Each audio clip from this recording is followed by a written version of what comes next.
अस्सलाम वालेकुम। आप सुन रहे हैं रिफा FM 102.2 और मैं हूं ख्वाजा मोतिया रहमान प्रोग्राम कैरियर मैटर्स के साथ। सामीन और नाजरीन, इस प्रोग्राम के अंदर हम आपके कैरियर के रिलेटेड जितने भी इश्यूज़ हैं उनको डिस्कस करते हैं, ख्वाह वो आपकी फ्रीलांसिंग जर्नी हो या आप जिधर जॉब कर रहे हैं उसके रेलिवेंट आपने जॉब ढूंढनी किस तरह है, आपने जॉब के अंदर मेंटली किस तरह सर्वाइव करना है, ये सारी चीज़ें हम डिस्कस करते हैं। फॉर दिस पर्टिकुलर एपिसोड मैंने वासिक निसार को बुलाया था जो कि यूट्यूब ऑटोमेशन और फ्रीलांसिंग के ऊपर बात करते हैं, और आज हमने फ्रीलांसिंग के ऊपर उनसे टिप्स ली, ये जानने की कोशिश की कि हम फ्रीलांसिंग कर किस तरह सकते हैं, किन किन चीज़ों का ख्याल रखना है, और ये क्या सब लोग कर सकते हैं या कोई एक ख़ास एज ग्रुप के बंदे कर सकते हैं। तो without wasting any time let's head to the conversation. Wasiq भाई, thank you very much for coming today. और आज आई होप कि ये वो टॉपिक है जिस पे हम आज बात करेंगे कि जो अक्सर लोगों के ज़हनों में सवाल होता है, और अक्सर लोग मतलब जो जिस काबिल नहीं होता वो कहते हैं कि इस तरफ आ जाओ। आज हम आपसे बात करेंगे फ्रीलांसिंग के ऊपर। तो स्टार्टिंग ऑफ थोड़ा सा पहले अपने बारे में बताएं, अपनी फ्रीलांसिंग जर्नी के बारे में बताएं कि कैसे शुरू किया, क्या मोटिवेशन थी, थोड़ा सा बताइएगा। अच्छा, first of all Matiur Rahman भाई, thank you so much for inviting me to the show. मेरी मोटिवेशन ये थी कि सबसे पहले 2015 की बात है, मैं यूनिवर्सिटी में इंजीनियरिंग कर रहा था, तो मैकेनिकल इंजीनियरिंग मेरी डिग्री थी। अच्छा। उस दौरान ये हुआ कि एक हमारा जूनियर था, वो हमारे पास आया, तो पता चला कि वो फ्रीलांसिंग कर रहा है। अब मेरे लिए बिल्कुल एक नई चीज़ थी, मुझे नहीं पता था कि ये क्या होता है। तो मैंने उससे पूछा कि भाई ये फ्रीलांसिंग क्या होता है, क्या कर रहे हो? तो उसने कहा कि मैं लोगो डिज़ाइन कर रहा हूँ और ये फ्रीलांसिंग होती है। उस दौरान ये था कि पाकिस्तान में फ्रीलांसिंग में सिर्फ लोगो डिज़ाइन ही मोस्टली होता था। सही। तो मैंने उसको कहा मुझे भी बताओ, तो उसने मुझे कुछ बताया, तो मुझे भी बड़ी एक मतलब दिल हुआ कि मैं भी इसको करूं, ताकि लाइक ज़ाहिर है एक एज अ स्टूडेंट घर वालों से पैसे लेना मुझे कभी भी अच्छा नहीं लगता था। तो मैंने कहा चलो मैं भी इसको ट्राई करता हूँ। उस दौरान मैं यूनिवर्सिटी में 5th सेमेस्टर में था, तो मैंने उसकी सारी सुनी बात, उससे बातचीत की, उसने मुझे कुछ गाइड किया, मैंने स्टार्ट किया और it was a failure for me. मुझे समझ नहीं आ रही थी कि करूँ क्या। तो उस दौरान 2015 में पाकिस्तान में यूट्यूब भी बैन था। अब यूट्यूब नहीं थी तो कोई सिखाने वाला भी नहीं था, कुछ पता भी नहीं था। फॉर एग्जांपल इस टाइम डिजी स्किल है या बहुत सारे इदारे हैं हर गवर्नमेंट की तरफ से जो कि बहुत अच्छी तरह सिखाते हैं। तो उस दौरान कोई सीखने वाला अमल था ही नहीं, कोई किसी दोस्त से सीखे या इस तरह। तो बहरहाल वो मैंने फिर वहाँ पे छोड़ दिया। तो उसके बाद में जब यूनिवर्सिटी से ग्रेजुएट हो गया, 2017 की बात है, जब मैं यूनिवर्सिटी से बाहर आया तो मैंने देखा कि अब आगे जॉब ज़रा तो बड़ी मुश्किल है। तो मुझे यही आया कि चलें, मैं कुछ और एग्ज़ाम्स भी साथ दे रहा था, तो मैंने कहा मैं साथ साथ फ्रीलांसिंग कर लेता हूँ। तो उस दौरान एक मेंटोर्स थे, उनका सुना हुआ था, वो काफ़ी सक्सेसफुल थे इसमें। तो उनसे मैंने एक पेड कोर्स लिया, उनको पेमेंट की और उन्हें हमें ऑनलाइन क्लासेस दी। 10 ऑनलाइन क्लासेस थी, एक एक घंटे की एक एक क्लास होती थी। तो उसके बाद ना मैंने सारा सीख लिया कि ये कैसे हो रहा है, यानी बेसिक मुझे समझ आ गई। उसके बाद एक फ्रीलांसिंग का प्लेटफॉर्म है, उसका नाम है फाइवर। तो मैंने वहाँ से फाइवर को फिर स्टार्ट कर लिया। सही। नहीं तो वाई ओनली फाइवर? जैसे अब वर्क भी है, पीपल पर आर भी है, गुरु भी है, तो अभी भी स्टिल फाइवर है या आगे और प्लेटफॉर्म की तरफ भी जाने का सोचा है आपने? अच्छा, अब ये तो आगे की बात है, इस पे हम बाद में आ जाएंगे। सबसे पहले ये था कि क्योंकि उस दौरान फाइवर का बहुत ज़्यादा ट्रेंड था। अच्छा। लोगों को यूजुअली इतना पता भी नहीं था कि बाकी भी प्लेटफॉर्म्स हैं। वैसे मैंने guru.com भी ट्राई किया, पीपल पर और भी ट्राई किया, फ्रीलांसर भी किया और अपवर्क भी। अपवर्क थोड़ा लेट गया मैं, क्योंकि अपवर्क का ये है कि उसमें आपकी स्किल सेट ज़्यादा अच्छा होना चाहिए। फाइवर या जो बाकी प्लेटफॉर्म है ये थोड़ा सा भी अगर आपको काम समझ आए तो आप कर लेते हो। अपवर्क कह लेंगे काइंड ऑफ थोड़ा हाई एंड काम है। तो मैंने अपवर्क भी ट्राई किया, अपवर्क पे भी मैं सक्सेसफुल हूँ, फाइवर पे भी हूँ, और उसके अलावा बाकी भी मैंने ट्राई किए थे। लेकिन जब आप किसी एक प्लेटफॉर्म पे लग जाते हो तो आपके पास इतना टाइम ही नहीं होता, या आपके पास इतना नहीं होता कि आप किसी और प्लेटफॉर्म पे जाओ, उस पर भी काम करो। हाँ, अगर आप अगले लेवल पे जाके टीम्स वगैरह हायर कर लेते हो, फिर आप खुद को जाके किसी और प्लेटफॉर्म पे लेके जाते हो। लेकिन एक प्लेटफॉर्म आपको इतना सक्सेसफुल बना देगा कि आपको ज़रूरत ही नहीं पड़ेगी कि आप किसी दूसरे प्लेटफॉर्म पे जाएँ। चलिए, ये तो वही बात होगी ना, प्लेटफॉर्म्स पे चले। अब आप एक प्लेटफॉर्म से फाइवर चूज़ किया, तो ड्यूरिंग दिस टाइम आप इस चीज़ों, अपने काम को, अपनी life, professional life and your personal life, इन चीज़ों को आप, और क्योंकि फाइवर का या जो भी फ्रीलांसिंग का काम है वो मेजरली काम होता है रात में ही सारा, correct me if I am wrong. बिल्कुल सही कह रहे हैं। तो उसको फिर किस तरह मैनेज करते हैं बीइंग अ फ्रीलांसर आप? अच्छा, मैं अभी तो I am not a freelancer, मेरी एक एजेंसी है, there are about 15 people are working with me. तो शुरू में यह था, मैं आपको पूरा एक मतलब एक सिनेरियो समझा देता हूँ कि शुरू में एटलीस्ट रात के 2-3 बजे तो हम सोते थे, उससे पहले सोने का सवाल ही नहीं पता होता था। सही। क्योंकि जब आपने क्लाइंट के साथ कम्युनिकेशन करनी है, you have to satisfy clients, उसका मैसेज आता है, आप रिप्लाई करेंगे, तो अगर आप सो रहे होंगे तो जाहिर है वो आपको प्रोजेक्ट नहीं मिलेगा। तो हम लोग एटलीस्ट 2 से 3 बजे तक जागते थे। मैं और मेरा छोटा भाई है वासिफ, आप जानते हैं। तो हमारा ये था कि ऑलमोस्ट 3 बजे तक मैं जागता था और 4 बजे तकरीबन वो जाग जाता था। तो वो फिर कुछ टाइम वो मैनेज करता था, कुछ टाइम मैं मैनेज करता था, हम दोनों मिलजुल के करते थे। तो फिर फॉर एग्जांपल अगर मैं लेट सो रहा हूँ तो सुबह उठूंगा, तो फिर मतलब कह लें कि शुरू में तो एकदम से ये नहीं होता कि आपको जागना पड़ता है, तो उसके बाद फिर काफ़ी मेहनत करनी पड़ी। दिन को अगर पूरा दिन काम कर रहे हैं, रात को 3 बजे तक जागना बड़ा मुश्किल काम था। तो फॉर एग्जांपल मेरी जो एक कह लें कि स्लीप स्केजुअल था वही 5 to 7 आवर्स ही था। इससे 5 से कम भी हो जाता था, 7 से ज़्यादा बिल्कुल भी नहीं होता था।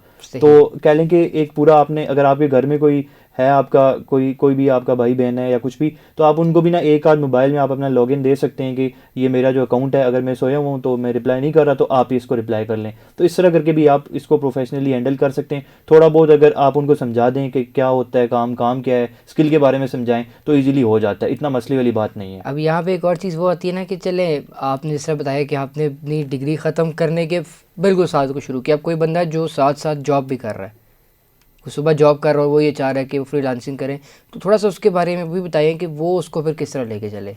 अच्छा, जब मैंने 2017 में स्टार्ट किया था उस दौरान पाकिस्तान में फ्रीलांसिंग मतलब बहुत ज़्यादा नहीं थी, जस्ट इन हो रही थी। अभी I can tell you a lot of people, a lot of success stories जो कि जिनको थोड़ा सा टाइम लाइक जो कि यूनिवर्सिटी तो बाद की बात है, फर्स्ट ईयर में लोग काम कर रहे हैं, सेकंड ईयर में यानी सुबह स्कूल पे बच्चा जा रहा है जो कि 2-3 बजे घर आ रहा है, उसके बाद वो 3 से 4 घंटे डेली के उसको दे रहा है और ठीक ठाक अमाउंट अर्न कर रहा है। तो इसी तरह अगर कोई जॉब कर रहा है तो वो जॉब के बाद फॉर एग्जांपल अगर 5 बजे छुट्टी हो जाती है, उसके बाद 5 बजे से लेकर फॉर एग्जांपल 7 बजे अगर आप फ्री हो गए, घर पहुंच के ईजी हो गए, रात के 12 बजे तक आपके पास टाइम है, तो 4 to 5 आवर्स अ डे आप इसको ईजिली दे सकते हैं और इनफ टाइम है ये। और अगर हम आगे स्किल्स की बात करें तो कुछ स्किल्स ऐसी हैं जो आप जल्दी सीख सकते हैं अगर आप 4 to 5 आवर्स अ डे दें। एक स्किल ऐसी है for example Canva is a graphic design tool, video editing भी अभी उसमें होती है, वो बहुत ज़्यादा हो तो हफ्ते के अंदर आप सीख सकते हैं, 10 दिन के अंदर सीख लेंगे। तो लाइक विद इन 1 मंथ आप प्लेटफॉर्म्स को भी समझ जाएंगे। एक जॉब होल्डर या जो स्टूडेंट्स हैं डेली के 3 से 4 घंटे भी अगर दें तो आई थिंक कि ये एक स्टार्टर के लिए मोर देन इनफ है। बिल्कुल, आपने इस तरह कैनवा की बात की या इस तरह के, और अब अगर आप वीडियो एडिटिंग कैनवा के आउटसाइड भी करनी है, उसके अलावा भी बड़े सिंपलर टूल्स मौजूद हैं। वैसे भी let's just get practical over here, हमने फ्री फाइवर को देख लिया। अब इसमें अगली चीज़ ये है कि हम क्लाइंट्स को, एक सबसे बड़ा इशू होता है फ्रीलांसर्स के लिए या जो भी बंदा नया एंटर होता है, क्लाइंट्स का। जी, क्लाइंट्स को किस तरह उसने अपने पास होल्ड करना है या किस तरह क्लाइंट्स नए आए उसके पास, तो ये प्रोसेस थोड़ा सा बताएं, इसको किस तरह बेहतर किया जा सकता है या कैसे क्लाइंट्स को उनसे प्रोजेक्ट्स लिए जा सकते हैं। अच्छा, इसमें ना 2-3 बातें बड़ी इंपॉर्टेंट हैं। सबसे पहली बात ये कि आप कोशिश करें कि एक ऐसा स्किल सेट चूज़ करें स्टार्ट में ही कि जो लॉन्ग टर्म हो, नॉट लाइक कि एक दफ़ा आपने क्लाइंट को काम करके दिया, उसको उसके बाद चाहिए ही नहीं, वो चला गया। ये चीज़, ऐसी स्किल्स आपने नहीं सिलेक्ट करनी, क्योंकि आप हर रोज़ एक नए क्लाइंट्स को नहीं तलाश कर सकते, ये एक बड़ा हेक्टिक काम है, कभी क्लाइंट आएगा कभी नहीं आएगा। तो आपने ऐसी स्किल सेट चूज़ करनी है कि जो बार बार क्लाइंट्स को काम चाहिए। अब फॉर एग्जांपल अभी हम पॉडकास्ट कर रहे हैं और एक पॉडकास्ट एक क्लाइंट भी कर रहा है जो कि फॉर एग्जांपल यूएसए में कोई गोरा है, तो अब उसको एक एडिटर चाहिए जो कि उसकी पॉडकास्ट को एडिट करे।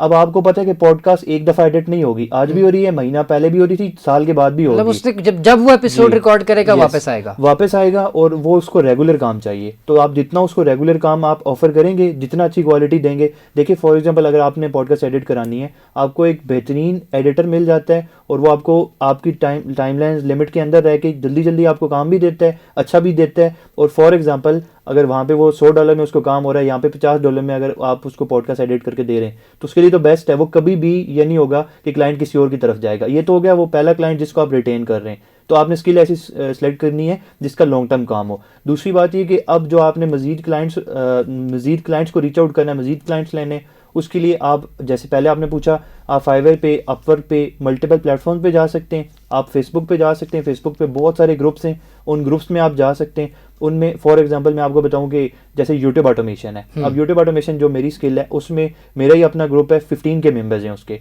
अब उसमें every other person is brilliant, तो वहाँ पे लोगों को काम भी चाहिए, कुछ लोग आके कहते हैं हमें ये काम चाहिए, कुछ लोग जाके उनको सर्विसेज दे रहे हैं। इसी तरह फेसबुक पे ना बहुत सारे ग्रुप्स हैं, आप उन ग्रुप्स को ज्वाइन करें जो भी आपकी स्किल सेट से रिलेटेड है, और आप उस पर कमेंट्स करें, लोगों के साथ इंटरेक्शन करें। The more you interact with people the more people will know you कि यार ये बंदा है, इसको काम आता है, तो उससे ना आपके लोग आना शुरू हो जाएंगे। अभी सिर्फ आप फेसबुक पे लिमिटेड ना रहें, आप इंस्टा पे भी यही कर सकते हैं, ऐसे लोगों को फॉलो करें जो आपके नीच में है।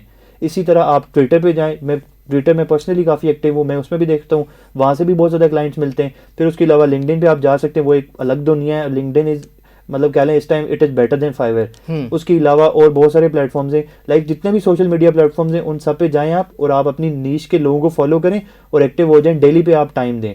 फॉर एग्जांपल आप सुबह आधा घंटा दें, रात को आधा घंटा दें, जिसमें आपका सिर्फ यही टास्क है कि मैंने यहाँ पे इंटरेक्शन करनी है, मैंने यहाँ पे लोगों के साथ गपशप करनी है ताकि लोग मेरे पास आएँ। अच्छा, अब इसमें एक चीज़ अगली जो आती है वो आती है डाटास प्राइसिंग। अब ज़ाहिर बात है सर, आप यूट्यूब ऑटोमेशन कर रहे हैं या एडिटिंग कर रहे हैं, इफ़ यू आर न्यू, तो बाजू का जो चीज़ स्टार्टिंग भी से भी लोग $10 की या कुछ ज़्यादा की कर रहे होते हैं वो लोग बिल्कुल काम पे ले आते हैं। तो एक बड़ा एक यहाँ पे एक जो कि डिस्कशन भी चल रही होती है प्राइसिंग की, आपके ग्रुप में भी एक मेंबर मैं भी हूँ उसका। तो अब उसमें एक जो बड़ी डिस्कशन चल रही होती है प्राइसिंग के ऊपर, रेट्स के ऊपर, कि जी मैं आपको अगर पाकिस्तानी रुपये से बात करूँ, एक काम जो है ही 1000 का वो कोई कहते हैं 500 से ऊपर देनी है, उसको कोई मिल भी जाता है। तो वो प्राइसिंग वाला एलिमेंट कैसे सेट हो?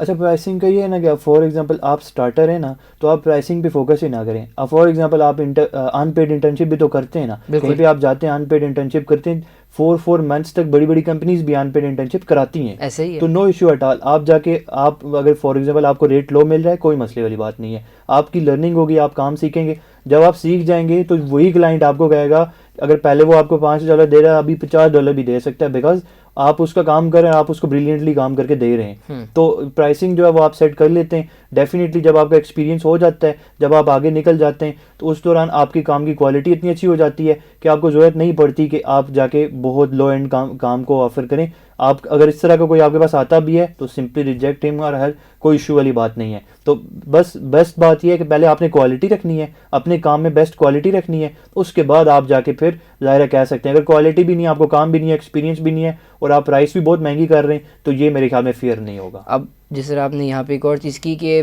जैसा भी प्रोजेक्ट है वो ले लेना चाहिए। अब उसके अंदर एक चीज़ जो मेरे ज़हन में आ रही है वो ये कि काम भी बिल्कुल उसको टॉप नॉच करके दें। एक होता है ना कि आपने $2 दे रहा है और वो आपसे सारा कुछ मांग रहे हैं, कलर ग्रेडिंग, वीडियो एडिटिंग की मिसाल ले, वो आपसे कलर ग्रेडिंग भी मांग रहा है, ट्रांजिशन भी मांग रहा है, वो ऑडियो भी मांग रहा है। अब क्या $5 या $2 में फॉर एग्जांपल उसको वो सारी चीज़ करके दूं, थोड़ी सी करके दूं? इसके बारे में आपका क्या पॉइंट है कि सारा A to Z उसको बेहतरीन काम करके दूं? ठीक है, देखें, अगर ना आपने इससे पहले कोई प्रोजेक्ट नहीं किया हुआ, अगर आप तो आप उसको ना एज अ सैम्पल छोटा सा दे सकते हैं, जिसमें आप 1 मिनट फॉर एग्जांपल उसकी वीडियो 10 मिनट की है, वीडियो एडिटिंग की एग्जांपल देते हैं, आप उसको 1 से 2 मिनट बेस्ट एडिटिंग करके दें और उसको बता दें कि ये देख लो, ये मेरा काम है, बेस्ट काम है, तो अगर आप कहते हो तो ये मैं आपको करके दे देता हूँ, और उसको फिर आप अपना रेट कोट कर दें। तो अगर जाहिर सी बात है $2 या $4 तो बहुत ही कम रेट है, ये तो बिल्कुल पॉसिबल ही नहीं है, तो ये तो ऑफर करना ही नहीं चाहिए। तो फिर भी अगर आपने कभी कोई काम नहीं किया, आप स्टार्टर हैं, आप कह रहे हैं चले मेरा भी एक्सपीरियंस हो जाएगा, तो फिर अगर $2 भी नहीं देता तो छोड़ दें, कोई मसले वाली बात नहीं है। उसके अलावा अभी फाइवर ने एक बहुत ही ब्रिलियंट किस्म की अपडेट दी है, उसमें उन्होंने ये किया कि मोस्टली स्किल्स को ना एक मिनिमम थ्रेशोल्ड रख लिया। पहले $5 था, अब यूट्यूब ऑटोमेशन में मिनिमम उन्होंने $30 रखे हैं। अच्छा, कि 30 अगर 1 मिनट की वीडियो भी है, पहले 1 मिनट की वीडियो लोग $5 में 2 दे देते थे ना, अभी उन्होंने कहा कि $30 मिनिमम में, इससे कम प्राइस में आपने ऑफर नहीं करनी। तो ये एक उन्होंने बड़ा अच्छा ऑप्शन दे दिया है। अपवर्क के रेट्स वैसे ही बहुत अच्छे हैं, अगर आप सोशल मीडिया पे जाएं या प्राइवेट क्लाइंट्स की तरफ जाएं तो वहाँ पे तो वैसे ही आपको पेमेंट अच्छी मिलती है, तो ये कोई मसले वाली बात नहीं है। आपको आहिस्ता आहिस्ता आप खुद जब आपके काम में क्वालिटी प्लस एक्सपीरियंस आएगा तो आपका रेट खुद ही बढ़ जाएगा। और जाहिर और एक और बात, आपने हर एक प्रोजेक्ट भी नहीं पकड़ना। जैसे आपने स्टार्ट में कहा ना कि आपको कोई भी प्रोजेक्ट मिले आप वो ले लो, नो, आप वो प्रोजेक्ट करें कि जो आप कर सकते हैं और जो आपके ख्याल में वो आपके लिए जस्टिस भी है, तो उस प्रोजेक्ट को आप करें। अच्छा, इसमें एक आपने बात की ना, ये जो आपने आखिरी बात की प्रोजेक्ट लेने वाली, हाँ, इसमें बाज़ लोग क्या करते हैं, प्रोजेक्ट ले के फॉर एग्जांपल अगर फाइवर की बात कर रहा हूँ, मेरे पास क्लाइंट आया, मैंने प्रोजेक्ट ले लिया, उसको लोग क्या करते हैं आउटसोर्स कर देते हैं, तो वो वाला काम नहीं ठीक। फिर आउटसोर्स वाला काम बहुत ब्रिलियंट काम है, बहुत अच्छा काम है। उसमें ये होता है कि आपका जो क्लाइंट है वो एटलीस्ट जो डॉलर्स हैं वो पाकिस्तान में तो आ रहे हैं ना। फॉर एग्जांपल मैंने एक प्रोजेक्ट उठाया है, मैं आपको दे रहा हूँ, आप और मैं 50-50 पे कर रहेंगे, ओके। अब क्या है कि वो पैसे तो पाकिस्तान में आने चाहिए, लेकिन आउटसोर्स वो पर्सन करे कि मैं करता हूँ, या कोई एक एक्सपीरियंस पर्सन है जिसको पता है कि I have links and I can do this work brilliantly.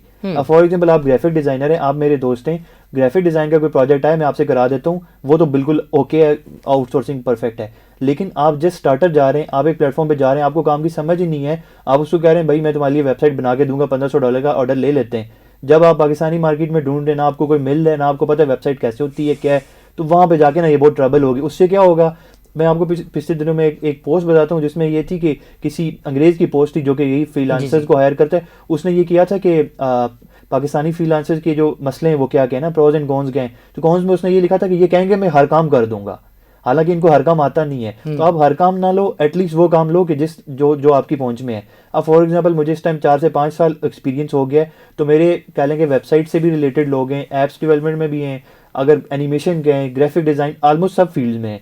तो अगर मैं कर भी लूँ तो मेरे लिए इशू नहीं है, क्योंकि क्लाइंट ख़राब नहीं होगा और काम भी ख़राब नहीं होगा। तो एक स्टार्टर को ये चीज़ नहीं करनी चाहिए। सही। अब इसमें एक चीज़ ये आती है कि हमने ये तो देख लिया कि क्लाइंट्स को किस तरह डील करना। अब क्लाइंट्स को डील करने में सबसे जो मेजर सेटबैक या एक जो चीज़ आती है, डेट इज़ कम्युनिकेशन स्किल्स। अब मैं और आप उर्दू में बात कर रहे हैं, कोई पाकिस्तानी क्लाइंट्स वाले हम उससे उर्दू में बात कर लेते हैं, बट जो हमने फ़ॉरेन क्लाइंट के साथ बात करनी है वो इंग्लिश में बात करनी है। तो उसको अब एक बंदा जिसकी इंग्लिश भी नहीं ठीक है, वो किस तरह फिर उसको ठीक करे? अच्छा, अभी ना चैट जीपीटी आ गया है। आप अगर चैट जीपीटी को उर्दू में कुछ कहें ना, कि फॉर एग्जांपल आप कह रहे हैं कि चैट जीपीटी को आप कह रहे हैं कि मुझे ये क्लाइंट की तरफ से मैसेज आया है, मैं उसको कॉपी पेस्ट करके तुम्हें दे रहा हूँ, तो मुझे इसका जवाब इंग्लिश में दे दो। यानी उर्दू में रोमन उर्दू तो लिख लेते हैं, मैसेज तो सारे कर लेते हैं, वो आपको उसका इंग्लिश में ब्रिलियंट जवाब लिख के देगा। वो आप आम इंसान, एक एक्सपीरियंस फ्रीलांसर जिसकी परफेक्ट कम्युनिकेशन स्किल है, वो भी नहीं कर सकता। वो तो भाई ऑब्वियस आपको हेल्प चाहिए ही चाहिए, हेल्प चाहिए चाहिए। तो वो आपके फ़ोन में पड़ा हुआ है, आप उसको डायरेक्टली करें तो आपका मसला ही हल हो गया। तो इसके अलावा भी जब आप उसको करेंगे तो आप देखेंगे चैट जीपीटी ने मुझे क्या आंसर दिया, आप उस आंसर को पढ़ें और वो प्लेन वर्ड्स में होगा, कोई इस तरह की इंग्लिश नहीं होगी कि कोई बहुत ही कोई हाईफाई इंग्लिश होगी, एक नॉर्मल सी इंग्लिश होगी। तो वो आप पढ़ें, आपको खुद समझ भी आती जाएगी। उसके साथ साथ आपने उसी तरह फिर खुद की कम्युनिकेशन को इम्प्रूव भी करना है। जब आपकी कम्युनिकेशन इतनी हो जाए कि आप खुद रिप्लाई कर लें, टाइप कर लें, लिख लें, उसके बाद आप उस मैसेज को डायरेक्ट क्लाइंट को ना भेजें, बल्कि चैट जीपीटी में डालें कि please refine this text, if there is any mistake please correct it. तो परफेक्ट हो गया। नहीं तो फिर इसमें वो नहीं एक एलिमेंट आ जाएगा, ए जनरेशन वाला पूरा जवाब, जिसको पता है जीपीटी का, तो वो उसको नहीं देख ले कि जी तो खुद से नहीं दे रही है, बना के दे रहा है जवाब मुझे। नहीं, अभी तो बहुत ज़्यादा जो जीपीटी का यूजेज बहुत ज़्यादा हो रहा है इस टाइम के। इवन ऐप्स इतनी ज़्यादा आ गई हैं जिनके के ज़रिए आप लोग ये काम कर रहे हो, और ये तरीका भी बेस्ट है। देखें, जीपीटी जो है वो कोई एक फिक्स आंसर नहीं है कि वो मैं भी दे रहा हूँ आप भी दे रहे हैं। जो जिस हिसाब से क्वेश्चन है उस हिसाब से वो आंसर देगा, और वो ब्रिलियंट आंसर देगा। उसमें आप खुद अपनी तरफ से कुछ पॉइंट्स भी ऐड कर लें, जो आप जिस तरह आपको समझ आती है आप उसको थोड़ा बहुत रिफाइन भी कर लें। लेकिन चैट जीपीटी आपको एक आइडियल सिचुएशन देता है, एक बेस्ट एवर रिप्लाई देता है, जो कि एक आम इंसान उस तरह नहीं करता। तो ये तो बहुत ज़्यादा रिकमेंडेड है। और लाइक उसमें कोई इस तरह के कोई चैट जीपीटी के कोई मोस्ट फेवरेट वर्ड्स नहीं होंगे कि लाइक अगला बंदा देख के कहेगा ये चैट जीपीटी ने मुझे आंसर किया, बल्कि वो एक नॉर्मल वर्ड्स होगा, नॉर्मल यूजेज होगा, तो आप खुद ही उससे यूज टू हो जाएंगे। वो वही चीज़ है, चैट जीपीटी के अलावा भी आपके स्नैपचैट के अंदर एआई आ गया, आपका बिंग का को पायलट आ गया, ये सारी की सारी चीज़ें हैं। अब setting up profile anywhere, social media के ऊपर चलो हम लोग काम कर लेते हैं, आप सोशल मीडिया की प्रोफाइल सेट कर रहे हैं या फाइवर की या किसी प्लेटफॉर्म की प्रोफाइल सेट करें, तो वो कौन सी ऐसी चीज़ें हैं जो होनी चाहिए लाजमी? अच्छा, सबसे पहले ना आप किसी भी प्लेटफॉर्म पे जा रहे हैं, आया आप फाइवर पे, अपवर्क पे, किसी भी प्लेटफॉर्म पे, you must know the keywords of your niche. For example YouTube automation है ना, तो कीवर्ड्स का मतलब ये है कि यूट्यूब ऑटोमेशन में जब कोई भी क्लाइंट आके कुछ सर्च करता है तो वो क्या वर्ड सर्च करेगा। फॉर एग्जांपल अगर यूट्यूब ऑटोमेशन में एक कीवर्ड है faceless videos, faceless content, cash cow videos, बिल्कुल, तो ये सारा कंटेंट है, ठीक है।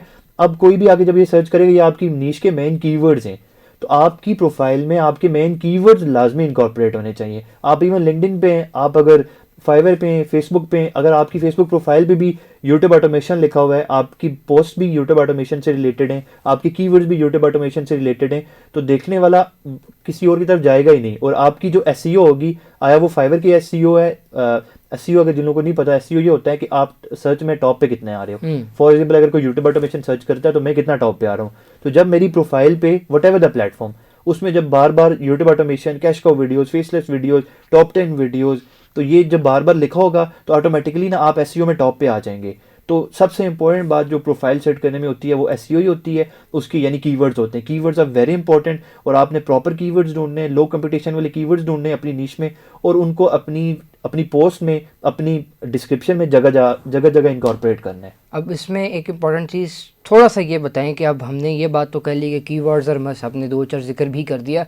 अब मैंने मिसाल तौर पर मैंने अपनी नीश सेट कर ली है, या किसी और बंदे ने टॉप 10 वीडियोस की नीश सेट कर ली है, दो तो उसको चलो पता लग गया, उसने नाम से कर लिए, ठीक है। अब इसके अलावा वो क्या स्टेप्स फॉलो कर सकता है कि वो ये कीवर्ड्स निकाले बेसिकली? ठीक है। कीवर्ड्स हमें चाहिए भी तो है ना डालने के लिए, ठीक है। और फिर फाइवर के अंदर भी अगर बार बार एक वर्ड यूज़ करें वो भी फिर वो मसला ही बन जाता है। तो वो एक बैलेंस और फिर वो कीवर्ड्स को ढूंढना किस तरह का। ठीक है, वो कीवर्ड स्टफिंग नहीं होनी चाहिए, यानी एक ही कीवर्ड बार बार नहीं होना चाहिए। अच्छा, सबसे पहले ना इसके लिए अगेन आपको चैट जीपीटी, आप चैट जीपीटी पे जाएं, लिखें कि I want to make a profile on Fiverr about YouTube automation, can you please give me the best tags for it, best keywords for it. आपको वो पूरी एक लिस्ट निकाल के दे देगा। एक तरीका हो गया। दूसरा तरीका, आप जाके फाइवर की सर्च में जाएं, एज अ बायर सर्च में जाएंगे, वहाँ पे लिखेंगे यूट्यूब ऑटोमेशन, आगे सारे उसके कीवर्ड्स आ जाएंगे। कैश काउ लिखेंगे, आगे सारे कीवर्ड्स, जैसे गूगल पे आप कुछ सर्च करें तो सारा नहीं आ जाता रेफरेंस में, उसके उस जैसा सारा आ जाता है, तो एग्जैक्टली वही आपके पास आ जाएगा। तो इसी तरह आप डायरेक्टली फाइवर से निकाल सकते हैं।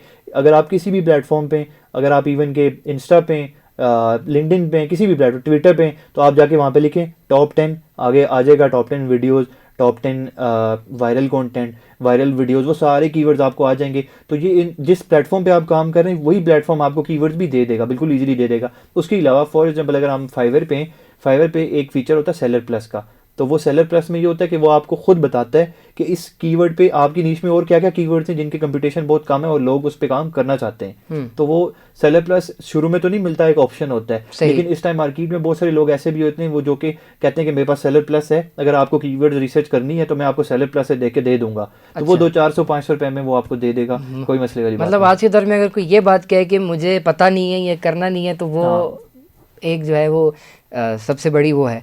अब इसमें अगली चीज़ ये है कि ये सारी बातों के इसके कोई फ़ायदे या नुकसानात ज़्यादा हैं, फ़ायदे ज़्यादा हैं या नुकसानात ज़्यादा हैं, क्या इसको देखते हैं इसको? अच्छा देखिए, फ़ायदे तो इसके 90% फ़ायदे ही हैं, कोई 10% अगर नुकसानात है। नुकसानात क्या, देखिए आपको पैसा आ रहा है और हलाल पैसा आ रहा है तो उसके कोई नुकसानात तो नहीं है। ज़्यादा से ज़्यादा नुकसान यही है, या थोड़ा सा एक मुश्किल चीज़ होती है कि आपको रात को जागना पड़ता है, थोड़ा लेट तक जागना पड़ता है। तो जब आप आगे जब एक एजेंसी मॉडल पे चले जाते हैं, आप वहाँ पे अपना मैनेजर हायर कर सकते हैं, उसको पे करें आप, तो वो आप उसको अपनी प्रोफाइल भी दे सकते हैं, वो आपकी प्रोफाइल से सारे रिप्लाई भी कर सकते हैं, सब कुछ कर सकते हैं। आप अपना काम किसी और जगह यूटिलाइज़ करें। फिर उसके अलावा लाइक नुकसान तो कोई ऐसा सच नहीं है, बस फ़ायदे ही हैं सारे। और आपकी एक प्रॉपर फुल टाइम जॉब्स हैं, ये फुल टाइम बिजनेस है ये, और आप उस बिज़नेस को आगे इन्वेस्ट कर सकते हैं बहुत अच्छी तरह इन्वेस्ट करके। जो मेरी यूट्यूब ऑटोमेशन नीश है आप उसमें इन्वेस्ट कर सकते हैं। तो बहुत स्काई इज़ द लिमिट। तो आई डोंट थिंक कि कोई एक बहुत बड़ा नुकसान है। उसके अलावा अगर नुकसानात में बात करें तो for example if you are sitting for the whole day in front of laptop, तो हो सकता है कि आपको कमर में पेन हो जाए, बैक पेन हो जाए, या इस तरह की चीज़ें हों। तो आपने ये करना है कि आपने ना प्रॉपर डेली रनिंग करनी है, आपने जॉगिंग करें, जिम जाएँ, लाइक एक जगह बैठे हुए तो 1 से 2 आवर के बाद आप उठें, थोड़ा फ्रेश हो जाएं। लगातार पूरा दिन आप कहें मैं सुबह से लेकर रात तक बैठा रहूँगा, ये चीज़ सही नहीं है, आप इवन अनप्रोडक्टिव हो जाएंगे। तो नुकसानात कोई भी नहीं है, 95% फ़ायदे ही हैं इसके। लाइक अगर मैं कहूँ कि किसी ने आना है उसके ऊपर, फाइवर के ऊपर, तो वो इसको लाजमी आए। अच्छा सॉरी, मैं आपको एक पॉइंट यहाँ से कट करूँगा कि don't just common Fiverr, Upwork या 2-3 फ्रीलांसिंग प्लेटफॉर्म पे आएँ, उसके अलावा लिंक्डइन पे आएँ, ट्विटर पे आएँ, फेसबुक ग्रुप्स पे आएँ, जहाँ जहाँ पे आपकी नीड से रिलेटेड लोग बातचीत कर रहे हैं वहाँ पे चले जाएं, और वहाँ पे जाके जितने अपनी तरफ से प्रेजेंस रखें। आप पूरा दिन और कुछ भी ना करें, क्लाइंट्स नहीं मिल रहे, प्रैक्टिस नहीं हो रही, आप सिर्फ सुबह, रात को, दोपहर को, शाम को आप लगातार वहाँ पे पार्टिसिपेट करें। आपको इतनी ब्रिलियंट सक्सेस मिलेगी कि आपकी सोच है, सिर्फ आपने पार्टिसिपेट करना है और कोशिश करना है कि ऐसे ग्रुप्स में पार्टिसिपेट करें कि जो हाई पेइंग हूँ, लाइक पाकिस्तान वाले जो ग्रुप हैं वो थोड़ा सा लो पेइंग है और जो बाहर वाले ग्रुप्स हैं वो हाई पेइंग है। तो अगर आप ट्विटर पे भी कर रहे हैं तो आप ट्विटर पे उन लोगों को फॉलो करेंगे जो फॉरेन कंट्रीज के उन चीज़ों को, ना कि हम यहाँ पे पॉलिटिक्स को फॉलो करें, एक्टर्स को फॉलो करें। ठीक है, वो भी एक पार्ट ऑफ प्रोसेस है, लेकिन अपनी नीश में बड़े बड़े लोगों को फॉलो कर लें, कामयाबी का यही राज है। अब इसमें एक चीज़ यहाँ पे ये ज़रूरी चीज़ आती है कि एक नीश सेलेक्ट की है, but there is always a time के वो ख़त्म हो जाती है या बहुत ज़्यादा पॉपुलर। सर अब आप लोगो डिज़ाइन या ग्राफिक डिज़ाइन लिखेंगे तो बेशुमार लोग आते हैं, तो अब उसको किस तरह कैटर करना है या वो अपने आप को अपडेट किस तरह रखना है इन सारी चीज़ों के साथ। लाइक अगर यहाँ पे एक चीज़ ये आती है कि कहते हैं कि जनाब अगर आपने फॉर एग्जांपल एक अकाउंट पे ग्राफिक डिज़ाइनिंग है तो उस पर वही रखनी है, उसके अलावा कुछ नहीं रखना। बट ग्राफिक डिज़ाइनिंग जो है वो बहुत ज़्यादा पॉपुलर हो चुकी है ये पर्टिकुलर नीच, तो इसको फिर किस तरह देखें इस चीज़ को? अच्छा, इसके ना 2-3 पॉइंट्स हैं। पहला पॉइंट ये है कि if you don't update yourself with the time, आप रह जाएंगे दुनिया में। ये it's a continuously evolving process, daily की बेस पे ट्रेंड्स आते हैं, चेंज होते हैं। अगर डेली ना भी कहें, मंथली, वीकली, हर थोड़े दिनों के बाद आपके जो ट्रेंड्स हैं वो चेंज होते हैं। तो जितने ज़्यादा ट्रेंड्स चेंज होते जाएंगे, आपने खुद को ट्रेंड्स के साथ साथ मूव फॉरवर्ड करना है। किसी भी ट्रेंड को अगर आप छोड़ देंगे, आप थोड़ा पीछे रह जाएंगे, तो आप रह जाएंगे, क्योंकि ज़ाहिर चीज़ें इवॉल्व हो रही हैं। अब फॉर एग्जाम्पल उसके अलावा सेकेंडली सबसे इंपॉर्टेंट बात कि अगर फॉर एग्जांपल लोगो डिज़ाइन है, logo design is very populated but you have to niche down it. Niche down का मतलब यह है कि आप इसके अंदर छोटे छोटे कीवर्ड्स को फाइंड करें, छोटे छोटे सब कैटेगरीज को फाइंड करें। फॉर एग्जांपल अगर आपको फुटबॉल में मिनिमलिस्टिक लोगो चाहिए, सॉरी लोगो डिज़ाइन में मिनिमलिस्टिक लोगो चाहिए, अब आप उसको फॉर एग्जांपल आप ये ऑफर कर सकते हैं, I will offer minimalistic logo design in football, कि मुझे सिर्फ फुटबॉल से रिलेटेड ही मैं लोगो ऑफर करूंगा। यानी आपने इतना डीप डाउन चलेंगे कि वो ट्रेंड इतना जल्दी खत्म नहीं होगा, और वो बहुत छोटी कैटेगरी है और उसमें कंपटीशन भी ज़्यादा नहीं होता। तो इसी तरह आपने छोटी छोटी कैटेगरीज को फाइंड आउट करना है और उस पर जाके आपने अपने अकाउंट्स बनाने हैं, ना कि आप मेन अकाउंट कर लेंगे मैं लोगो डिज़ाइन करूंगा तो लोगो डिज़ाइन में आपके लिए बड़ा मुश्किल है कि आपको कोई नहीं करेगा। लाइक वही बात है कि बहुत पॉपुलेटेड है, लेकिन अगर आप छोटी सी उसके अंदर स्किल के चले जाएं, लाइक लोगो डिज़ाइन के अंदर 1 2 3 4 सब कैटेगरीज हैं, उनमें चले जाएं तो आपको बहुत ईजिली काम मिल जाएगा। अब this thing is valid in every other niche. तो बस आप इस तरह नीश डाउन कर सकते हैं तो आपको ऐसा मसला नहीं होगा, कंपटीशन नहीं होगा। उसके अलावा अगर आपको लग रहा है कि मेरी जो नीश है ये बहुत ज़्यादा हाईली सैचुरेटेड हो चुकी है, इसके अंदर सब कैटेगरीज भी सैचुरेटेड हो चुकी हैं, तो yes it's time for you to learn something new in the same field और उसमें आप जंप इन कर जाएं। और इतनी बात तो कन्फर्म है कि अगर एक फील्ड में आपको सक्सेस मिली है आपने उसको, तो आपको पता है कि यार दूसरी प्रोफाइल को कैसे लेके चलना है, उसमें मैंने क्या करना होगा क्या नहीं करना होगा, ताकि मेरी प्रोफाइल भी चल जाए और मैं अच्छी तरह वहाँ पे रैंक कर जाऊँ, तो वो आप कर लोगे। और एक और बात कि आज के दौर में कोई नई स्किल सीखना I don't think it is difficult. आप दुनिया की कोई भी स्किल है, कोई भी स्किल है, अब वो आप सीख सकते हो और बिल्कुल आराम से मोबाइल से सीख सकते हैं, वीडियो से सीख सकते हैं। वो बिल्कुल आपने स्किल सीखने की बात की, जैसे हमने शुरू में भी एक बात की थी कि डिजिटल स्किल्स है, अगर पाकिस्तान में रहते हुए या बाहर। एक और आपने एक बात शुरू में की थी कि आपने कोर्स ख़रीदा था, if I got it right. अब यहाँ पे एक शायद थोड़ा सा फ्रीलांसिंग से हट किया, बट एक आजकल एक नई बहस छिड़ी हुई है कि जी हर बंदा अपना कोर्स बेच रहा है, या हर किसी को कोई कहता है जी ये फ्री कोर्स पड़ा हुआ तो हम पेड क्यों लें। तो अगर फॉर एग्जांपल आप आज अगर किसी को सजेस्ट करें, एक तो हमारे पास ये यूट्यूब और ये प्लेटफॉर्म्स भी हैं, बट अगर किसी ने वो कोर्स लेने का सोच रहा है तो वो क्या इज़ इट वर्थ है, क्या चीज़ देखें किसी का भी कोर्स वो ख़रीदते हुए, क्या चीज़ देखें, या अगर कोर्स हमने ले लिया है तो अब उस कोर्स क्या उसको देखें, कोर्स ख़रीदें या ना ख़रीदें। अच्छा, सबसे पहली बात ये कि ज़रूर ख़रीदें। अब मैंने अगर फॉर एग्जांपल ना ख़रीदा होता, 2017 में मैंने कोर्स ख़रीदा था 9,000 का उस टाइम, अब वो 9,000 इस टाइम 40,000 तो है ही है, तो मैं कहूँ कि मैंने बहुत महंगा कोर्स ख़रीदा, मेरी ज़िंदगी का सबसे बेस्ट डिसीजन था। लेकिन उस दौरान यूट्यूब पे इतना डाटा नहीं था। अब इस टाइम यूट्यूब पे आप किसी फील्ड से भी रिलेटेड कोर्स अगर सर्च करेंगे, यूट्यूब ऑटोमेशन में करें तो मेरे कोर्स पड़े हुए हैं और इतने लोगों के पड़े हुए हैं, इंडियंस के इतने हर चीज़ में कोर्स हैं, या फिर मतलब यूडेमी पे कोर्सेज हैं, हर जगह कोर्सेज हैं। अगर आप फ्री में कोर्स देख के सीख सकते हैं और आपको लगता है कि I don't need a mentor, तो येस आपको ज़रूरत नहीं है कोर्स खरीदने की किसी से। लेकिन अगर आपको एक मेंटोर की ज़रूरत है जो आपको बताएगा कि यहाँ पे ये आपकी मिस्टेक है, यहाँ पे ये मिस्टेक है, ये ना करो वो ना करो, तो अगर वो आपके पास है और वो फ्री में है तो ठीक है। अगर आप वो चाहते हैं कि मुझे कोई मेंटोर मिले जो मुझे स्टेप बाय स्टेप मुझे बच्चे की तरह हाथ पकड़ के लेके चले, तो देन आप कोर्स को खरीदो। और देखें अब हम लोग ना थोड़ा सा, हम लोगों की कुछ प्रायोरिटीज अच्छी नहीं होती।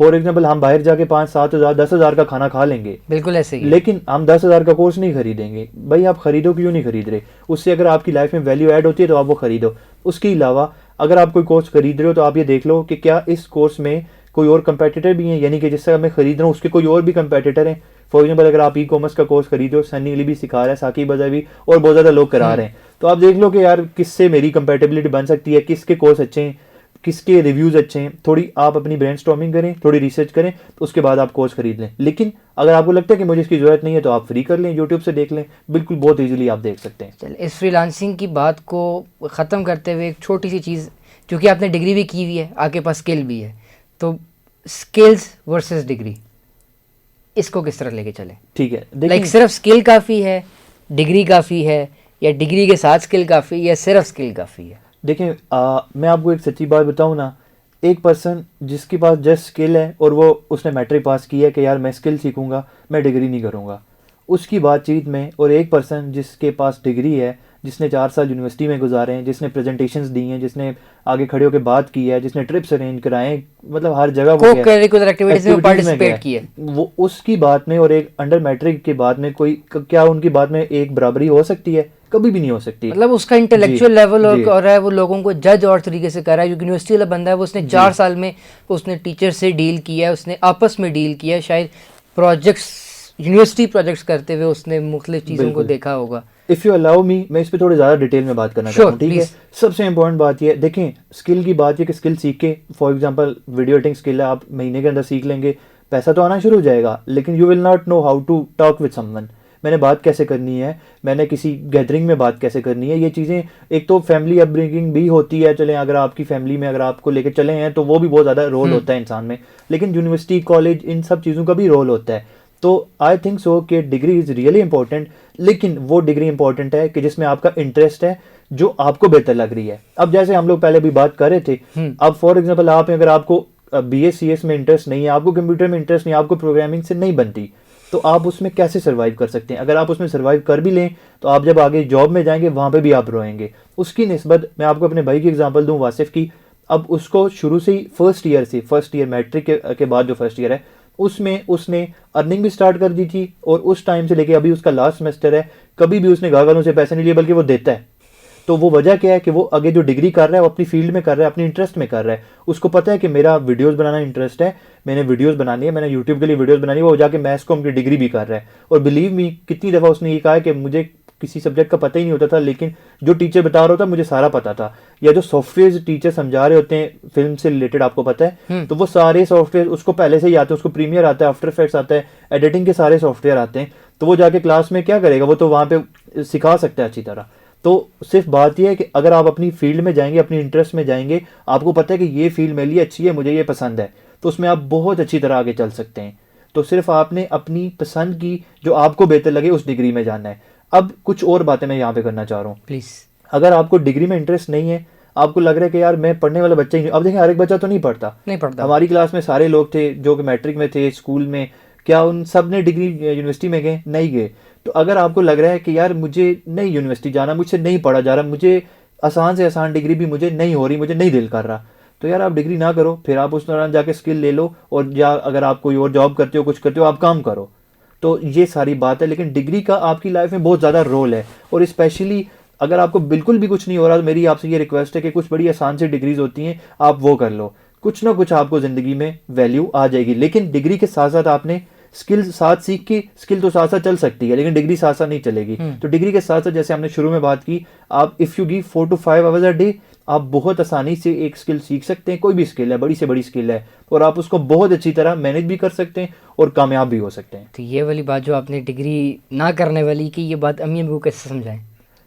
डिग्री ना करने वाली, ना देखिए करने वाली एक या बच्चा ये जो है वाली? ना, मैं इसकी आपको यूँ एग्जांपल देता हूँ। अब एक बच्चा है ना, वो 9th क्लास में फेल हो गया, उसकी 3 सप्लियाँ हैं, 10th में आया, 10th में आके भी उसके ना मैथ फेल हो गया, तो फिर उसने एक सप्ली में पेपर दिए, वो दोबारा पास हो गया। अब उसका दिल है ही नहीं कि यार मैं पढ़ सकता ही नहीं हूँ। ये मैं उस एक टिपिकल आइडियल केस वाले बच्चे की बात कर रहा हर हूँ। घर में यही हो रहा होता है? नहीं, हर घर में नहीं हो रहा, मोर और लेस, नहीं, मतलब सर। फेल तो नहीं होता, लेकिन आई डोंट थिंक सो कि अगर एक क्लास में 35 बच्चे हैं तो उनमें से 5 या 6 बच्चे ऐसे होंगे जिनका ये हाल होता है। बाकी मतलब लोग कर रहे हैं, एवरेज भी होते हैं बीच में। चलें मान लेते हैं, चलें अगर आधा आधा भी कर लेते हैं, तो अब उस बच्चे को ये करना चाहिए कि वो देखे कि फर्स्ट ईयर में मैं मैथ्स ना रखूं, क्योंकि मैथ्स तो मेरी बन ही नहीं रही। मैं आपको एक एग्जांपल देता हूँ। हमारी क्लास में एक लड़का था, तो फर्स्ट ईयर की बात है, फर्स्ट ईयर में उसको मैथ्स बिल्कुल आता ही नहीं था ना, FSC फर्स्ट ईयर में। तो पंजाब कॉलेज में हमारे टीचर थे, तो वो मैथ्स के बड़े स्ट्रिक्ट किस्म के टीचर थे। उन्होंने उसको मार मार के, उसको तंग कर करके, और उनकी वो नज़र में भी आ गया, वो पहले आके कहते थे यहाँ खड़ा हो जा, उसको नहीं आ रहा, नहीं आ रहा, नहीं आ रहा। जब हमारे I think so stand up थे क्या था, तो उन्होंने उसके आगे एग्जाम में वो जो रजिस्ट्रेशन वगैरह होती है वो भी नहीं भेजी कि यार ये हमारे स्कूल का नाम खराब करेगा। और ये मतलब उसको मैथ्स आता ही नहीं था, वो मैथ्स की तरफ बिल्कुल भी नहीं था, मैथ्स या कोई भी फॉर्मूलाज वगैरह और केमिस्ट्री ये चीज़ें। तो उसने फिर छोड़ दिया कि ये मैं नहीं कर सकता। तो उसने कहा यार मेरी फैमिली पूरी बिजनेस कर रही है, लेकिन घर वाले उसको कह रहे थे तू प्री इंजीनियरिंग करेगा, इंजीनियर बनेगा। तो उसने कहा नहीं यार मैं नहीं कर सकता। तो अगले साल वो हमारा जूनियर बन के आया, और वो उसने कंप्यूटर भी नहीं बल्कि बिजनेस से रिलेटेड ICS आई थिंक होता है, आईकॉम, हाँ आईकॉम उसने डिग्री ली, और वो आईकॉम में ब्रिलियंटली परफॉर्म कर रहा था। उसकी वजह क्या थी, अब उसको मैथ्स अगर आता ही नहीं, और आप कह रहे हो कि नहीं नहीं मैथ्स दुनिया की रिक्वायरमेंट है और मैं मैथ्स करवाऊंगा तुम्हें, तो वो कैसे करेगा? वो तो वहां से फिर भागेगा, वो स्कूल से भी भागेगा, घर वालों से भी झूठ बोलेगा। वो इवन वही होता है जो हमारे साथ, वो जो स्कूल घर वालों से पैसे लेके फी भी खाएंगे, और एट दी एंड घर वालों को शौक लगेगा कि यार इसने तो डिग्री नहीं की। तो थोड़ा सा बच्चे को भी ये चाहिए कि थोड़ा खुद को एक्सप्लोर करे, देखे कि मेरे लिए कौन सी ऐसी फील्ड है जो मुझे आसान लगती है। यार 9th 10th में या फर्स्ट ईयर सेकंड ईयर में ऐसा कुछ था कि जो मेरे लिए आसान था, अच्छा ये मुझे बड़ा मजे का लग रहा था। इवन उर्दू भी अच्छा लगता है ना, तो आप यार BS इन उर्दू कर लो। आई थिंक BS उर्दू होता BS है ना, उर्दू होता है। BS उर्दू हर होता है, लैंग्वेज का BS हर कोर्स लैंग्वेज का होता है। BS basically bachelor of science होता है, तो आई थिंक सो कि BSc होता है या बहरहाल जो भी। जो भी होता है। हाँ, तो आप वो कर लो, जो चीज़ आपको आसान लगती है वो आप कर लो। लेकिन अगर आपको लगता है कि यार इस सारी गुफ्तगू के बाद भी मैं कुछ नहीं हो रहा, तो आप बेशक ना जाओ यूनिवर्सिटी, आप फिर कोई काम कर लो। जरूरी नहीं है कि स्किल सीखो, आप कहीं पे जॉब कर लो, आप कोई और काम कर लो, फ्रीलांसिंग कर लो, जो मर्जी कर लो। आप फॉरेन कंट्री में चले जाओ, UK का वीज़ा अप्लाई करके चले जाओ अगर आप कर सकते हो, वहाँ पे जाके पैसा कमाओ। ना कि आप घर में बैठे रहो, सुबह से लेकर शाम तक गली में खड़े रहो, बातचीत करो, टॉक ऑफ द टाउन करो, और बस ये चीज़ों का कोई मकसद नहीं है, बल्कि आप अपने टाइम को प्रोडक्टिवली यूज़ कर लो।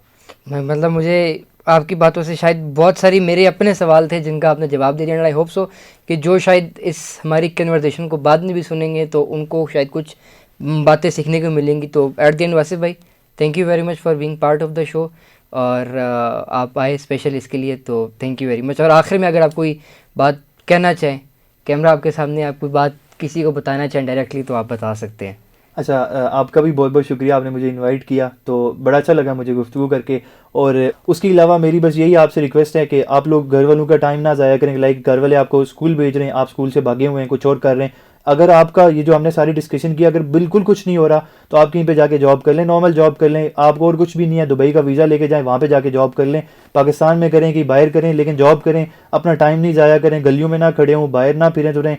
ठीक है, अगर आप वो काम करते हैं वो भी करें, लेकिन अगर if you have 8 hours a day, उनमें से 2 आवर्स आप काम करें, सॉरी 2 आवर्स आप घूम फिर लें, बाइक करें, जो करें, लेकिन उसके अलावा आप अपना काम करें।